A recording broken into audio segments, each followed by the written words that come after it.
John Raspani with SecondsOut.com and Max Boxing. I'm in Hayward, and in front of you is the former trainer of the year, Virgil Hunter, who is transitioning from the greatness of Andre Ward to some young guys in his camp, and we're going to talk about that today.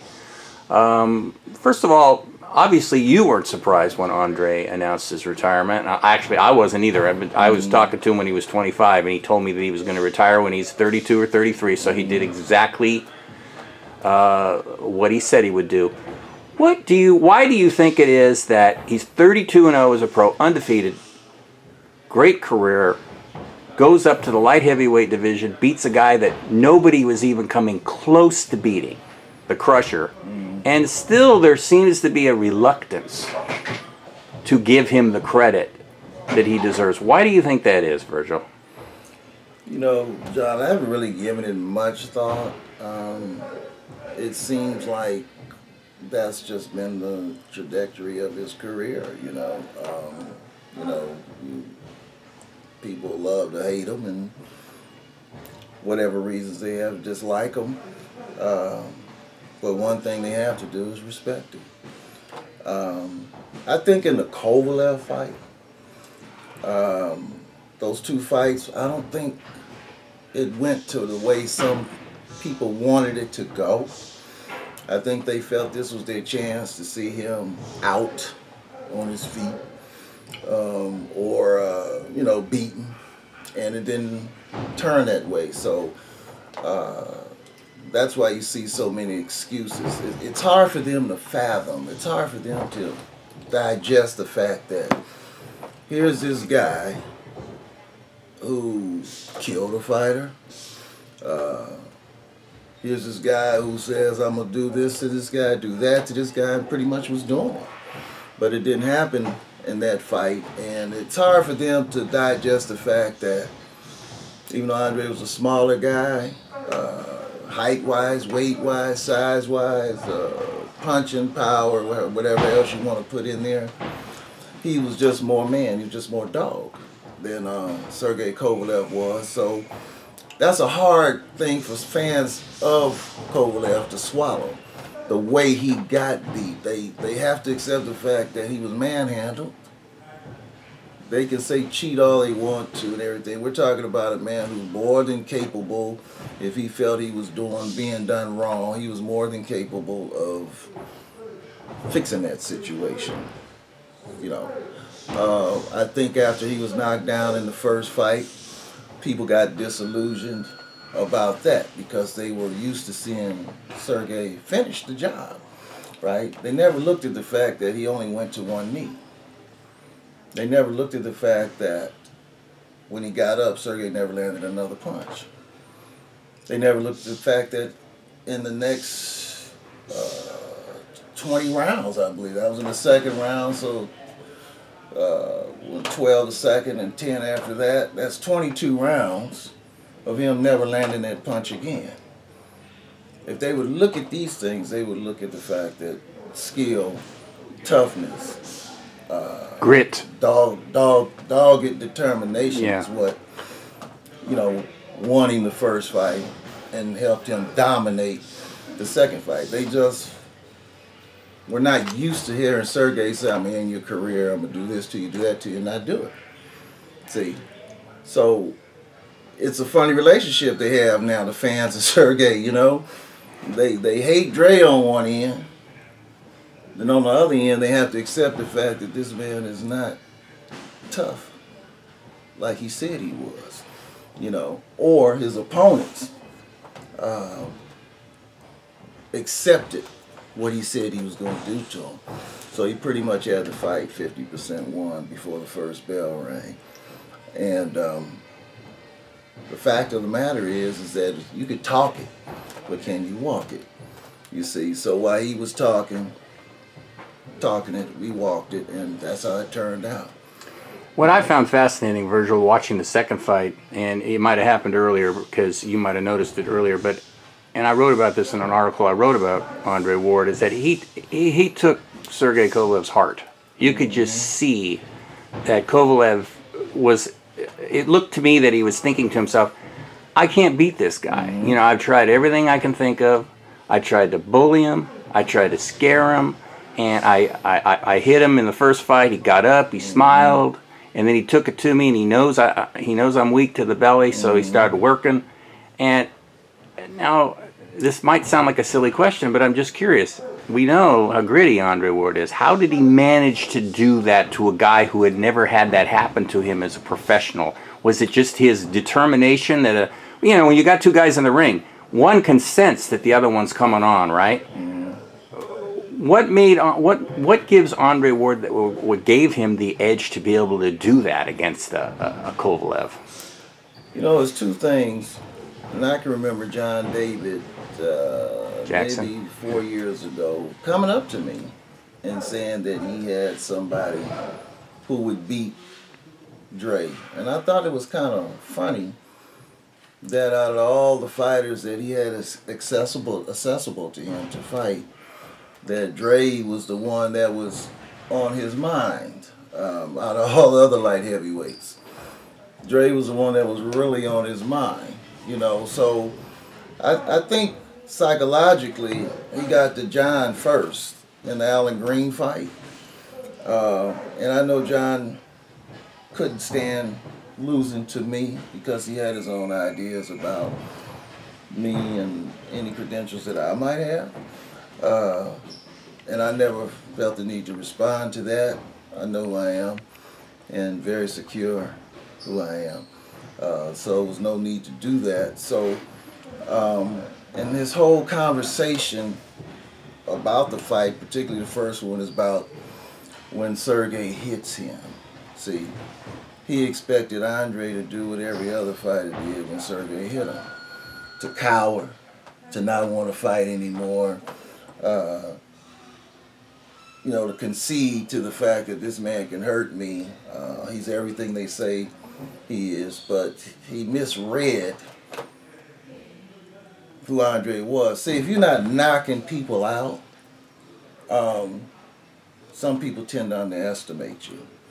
And it's like I used to tell Andre all the time, you're not really a knockout artist until you knock the best out. Everybody knocks B-level guys out. There was one time they were calling us a puncher, but we went to the A-Leagues real quick.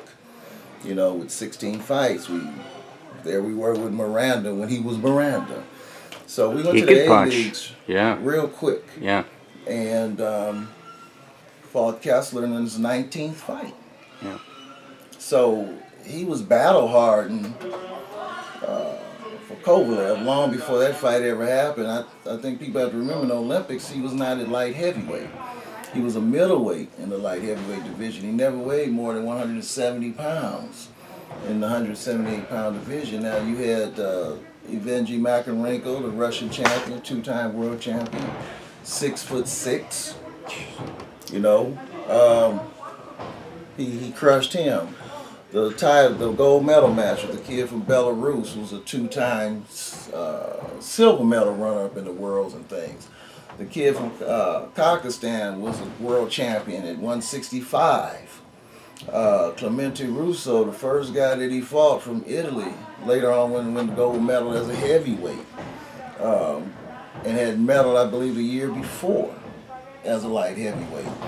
And then 2008, he went into the heavyweight class and he medaled. So he was battle hardened from a kid. He was battle hardened.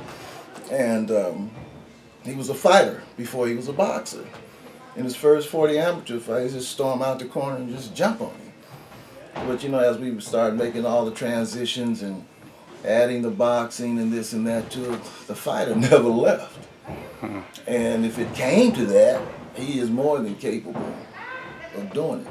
And the thing is that most European fighters, and this is no knock, but they come from a system.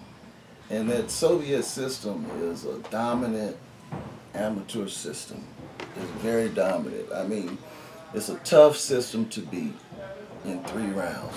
And even in 5 and 6 rounds, as the World Boxing Series proved, it's a tough system to beat. They have great amateur coaches, but they trained us pretty much the same way. But if you look at history, this is just not me talking. If you look at the history of everyone who's gotten one of them in a dog fight, they either quit or they got knocked out. Constance Zoo, Ricky Hatton, right? Dog fight. Yep. Miguel Cotto, Abdullah. Yeah. Abdullah never fought again, I don't think. Dog fight. He had actually beat Cotto in the Olympics, in the 2000 Olympics. He beat Cotto in the gold medal match. Cotto was a silver medalist. But in the pros, Cotto knocked him out. Klitschko, Lamont Brewster, Right. Vladimir and Corey Sanders. Put him right in the dog fight. Even Samuel Peters, who really didn't have stamina or anything, the rounds that he was able to muster up enough energy to put him in a tough round. You can see quickly how he was hurt and fell apart. Okay, even Vitali quit against Purity. That's it. Because he strained his shoulder, and this was in the 9th round. He was Russ Purity. In a fight, he was winning. He was winning, yes. So instead of just pulling it out, you know, with that doggedness and determination, okay, my shoulder's bothering me, but I can beat you with one hand. That mentality, he quit. Yeah. Klitschko and Vladimir and Tyson Fury. Yeah. It goes on and on. Giroff against James Toney. Dog fight. So why don't they have that grit to be able to dig down and come back from when a guy is really pushing them hard like that? And you know, I really don't have an answer for it. The best answer I could give is that they're so dominant in the beginning. I mean, you know, their fundamentals are so good, and they all seem to be able to punch. And they come from this great system that the way they've been winning is the way they expect to win. You know, whereas here, from little kids on, you know, like Andre, if you look at an amateur, particularly in California, if you look at the amateur game in California, 70% of it is Hispanic. So if you start your amateur career in California at 9 and 10 years old, you can best bet you're going to be in some dog fights, right? Because the Hispanic fighter, that's one of his strengths, to get you in a blood and guts fight and see if you can take it. So if you start out early like that, fighting these tough kids like that, and that'll be ingrained in you. Then you know, Andre was a kid who was playing in the football in the street and catch the winning touchdown, dived on the cement. So that says a lot right there. He also had Pac-10 scholarship offers to play football. You know, he could play football on both sides, and he was D1 material. That takes toughness. yeah. But then he had this built-in, ingrained desire. He did not want to lose. He was not comfortable with losing. And I knew where he could take it if he had to. If you look at that first fight, I threw strategy out the window. I appealed to his doggedness. That's what I appealed to. And I knew that that would get him through, you see. So, and even in the first fight, we couldn't run. His knee had flared up. We could do no road work for that fight. So we had to pretty much fight a close end fight like that. But after the first fight, we realized that he won't be able to correct that. And even if he could, doesn't have the fortitude or the doggedness in him to keep it up, you see. What was interesting in the round before the fight was stopped in the 7th, I don't know if you remember in the fight, Kovalev actually tried to stand toe-to-toe and go to the body. The biggest mistake he made in the fight was right there. While he was flurrying and touching, you can see the amateur Andre was digging him in, and hurting him. So, and then all the comments, you know, my girl hits harder, this and that, you see. all the comments that he made, and then to actually be in there and realize that I spoke too soon. He found out he wasn't stronger. I tried to tell people that he is not physically stronger than Andre. And Andre's got a lot of tools in the box. So we'll see how the second one goes, and I predicted a stoppage. I remember that. And nobody really wants to acknowledge that, but that's okay. I think if I'd have been the great Freddie, they would have gave me all kind of props, you know. But I haven't gotten there yet and probably never will. But I'd have got some kind of props, you know, but that's okay. As long as they know I predicted it. But here's the real deal. When you have an African-American kid who's articulate,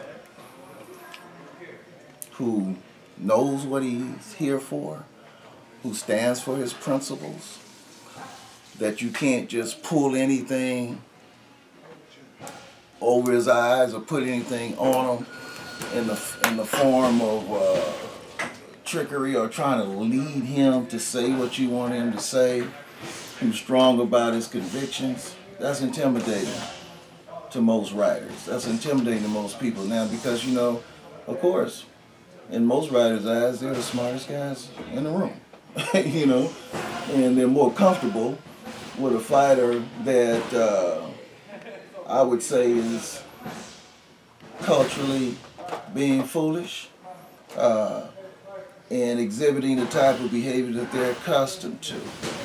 You know, trash talking, what you driving, what you wearing around your neck, what you got on your wrist. As long as you're in that lane, they're real comfortable with you. You see, as long as you're being the buffoon, they're real comfortable with you.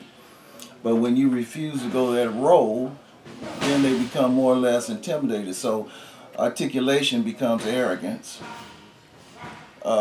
Confidence, you know, becomes cockiness. All these things come into play after a while.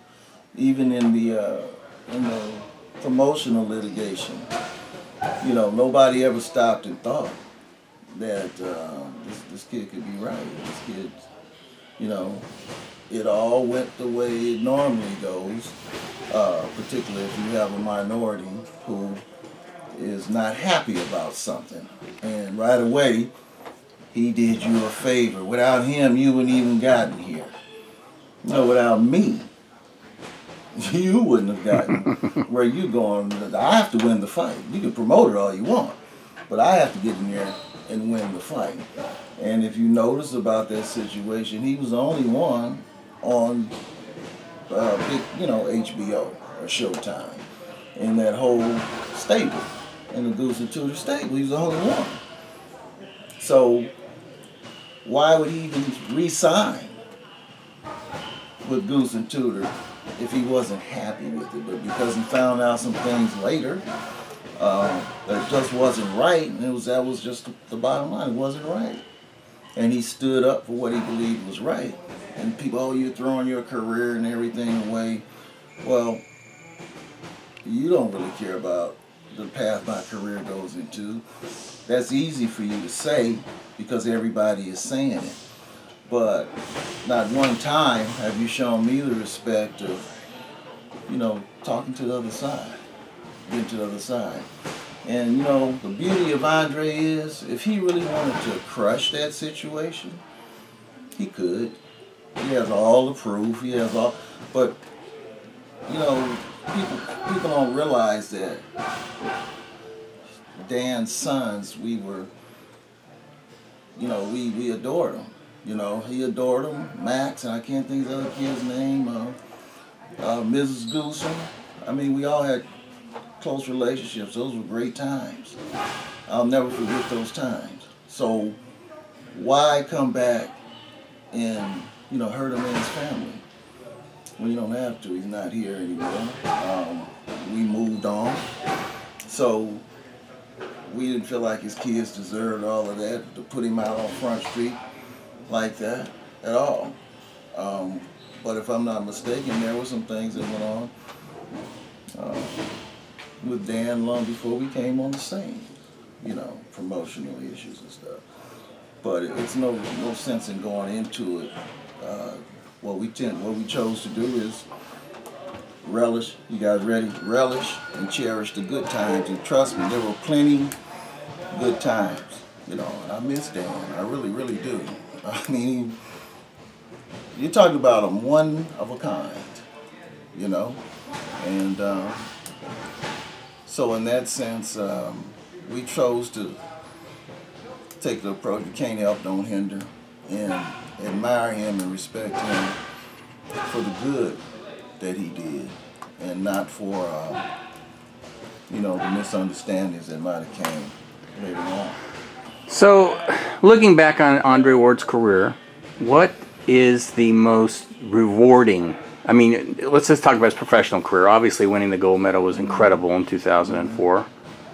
In his professional career, for you as a trainer, what is the most satisfying victory of his 32 wins? It's hard to say. And you know, I tell people this honestly. The way I'm wired, if I'm blessed to be in good health 15, 20 years from now, and I'm not doing this at the, you know, in the sense of being so busy, where I can really reflect back, I think I could put it all in perspective accurately then. Do you have like a favorite victory of his that makes you smile when you think about it? You know, I guess if I had to pick something, but you know, I think when you get to the point where you expect this, is not so surprising. Right. And we had a thing that we would cherish the victory that day, maybe the next day, and then we move on. Because there's always somebody else. And you have a bullseye on your back. So we have to get ready for the next person. And then when it's all said and done, we don't do it anymore, then you can go fight by fight and say, man, I love this part of it, I love that part of it, because it's all laid before you true. You know, it's nothing added to it, it's nothing edited, nothing taken out, and you can enjoy it. But I guess if I had to say anything, is that it ended just like we planned it. You know, from the very beginning. I wish his dad was here to see how everything came to fruition. The plan was to win, be successful, to squeeze a dollar till it begged you to let it go, not to get caught off in any unnecessary gimmicks and things like that would drain you financially. Don't make any big business decisions until you finish fighting. You can go to school and you know, up your education more if it's business you want to go into, get a business degree. So you can understand, you know, what you're doing and have plenty of money to where you can take your time and do that. He did that. He's debt free. He doesn't have to come back. Fighters come back for a lot of different reasons. He was at the point before he even fought Kovalev, he was fighting because he loved to fight, not because he had to fight. And that's a good thing. He did it the way it was supposed to be done. That's wonderful. Okay, let's talk about these young guys, because I know they're waiting for you out there. You got Tony Yoka, gold medalist, 2016 Olympic Games. Big guy. I saw him here last time I was here, 6'6", but lean. And explain real fast, because I know the boxing fans don't know this, and I want them to know this. His first professional fight, and I was trying to think back if I've ever seen this. He fought a guy who was 15-0. I think 12. Or 12-0. I'm sorry, 12-0. Which I don't remember ever seeing any. First, I don't care even if you're a gold medalist, you usually don't take on a guy who's undefeated, and people can scoff at that, blah, blah, blah. But still, the guy beat 12 men, was undefeated, and here comes Tony, and he's debuting. And you explain that about, it's a French rule, right? I'm coming in. He has, tell him, give me two minutes, I'll be there. He has, they have different levels in France. With the medaling situation, if you medal, particularly a gold medal, The French Federation will not allow you to fight anybody with less than 10 fights, and they can't be on the negative side of those 10 fights. They have to have a winning record. So he fought Jonathan Rice, his second fight. Now, Rice is what people would consider maybe a journeyman, but dangerous. Big kid who's athletic, that can punch with his right hand, a winning record of heavyweight that a lot of up-and-comers would avoid that early in your career. The positive side of it is that he's getting tough competition right away. The negative side of it is like when he has to have time to make the transition into the professional game, you know, changing his style over from the amateur style. So when you're fighting a guy like Rice, you know, you're going to go back to who you are and who you were, so you can, you know, convincingly win the fight. Old habits. It's not an opportunity to work on some things and old habits, do some things that you're working on. But thank goodness, you know, we have Richard Schaefer, who's promoter, and we're able to fight over here in the States also. So, you know, at that point, we'll get him guys that he can continue to make his evolve into that pro we believe he can be.